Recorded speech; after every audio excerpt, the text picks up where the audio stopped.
Voilà un objet qui, pour moi, représente, c'est pas le seul, mais représente vraiment l'Anthropocène. C'est une hache polie. Celle-là est de petite taille. C'est une création du néolithique au moment où on invente l'agriculture et l'élevage. Parce que pour développer l'agriculture et l'élevage, il faut abattre la forêt. Jusqu'à présent, toute l'Europe et beaucoup de régions du monde, après la fin de la dernière glaciation, c'est-à-dire il y a 12 000, 10 000 ans, la plupart des continents sont couverts d'une grande forêt, donc forêt vierge par définition.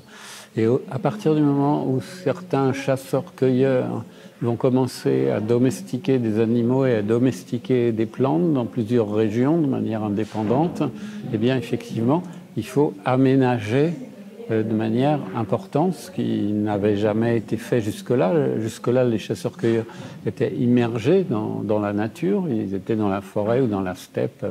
Et là, il va falloir aménager. Donc c'est la première atteinte considérable sur la nature, puisqu'on va déboiser pour avoir des champs pour cultiver, pour avoir des prairies pour que les animaux puissent se nourrir, et puis abattre du bois pour construire des maisons, puisque maintenant on n'est plus nomade mais on est sédentaire. Dans certaines régions, on va construire des maisons en pierre, mais pas très souvent. Dans d'autres, on va construire des maisons en terre seulement, mais la plupart du temps, c'est des maisons en bois, un poteau de bois renforcé de terre ou de pierre. Ça va être un processus irréversible, parce qu'en plus, une fois que les arbres sont abattus, eh bien, les animaux domestiques, justement, vont manger les jeunes pousses de ce qui pourrait être de nouveau une forêt. Et par exemple, tout le paysage que nous connaissons bien dans la Méditerranée, dans le sud de la France, mais tout autour de la Méditerranée, ce qu'on appelle le maquis, la garrigue, sont des paysages tout à fait récents, enfin, qui datent du néolithique. Avant, il faut imaginer des forêts. Donc, à partir de cela, l'emprise de l'homme va sans arrêt grandir sur la forêt. Les animaux liés à la forêt vont eux-mêmes disparaître progressivement.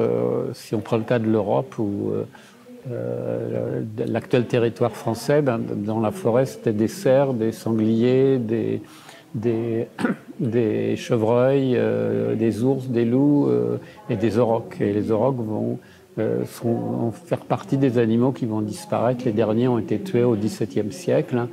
Les ours sont en voie de disparition, les loups aussi. Et il reste effectivement les cerfs, il n'y en a plus beaucoup. Il reste beaucoup de chevreuils et beaucoup de sangliers aussi. Mais sinon, la nature sauvage disparaît progressivement.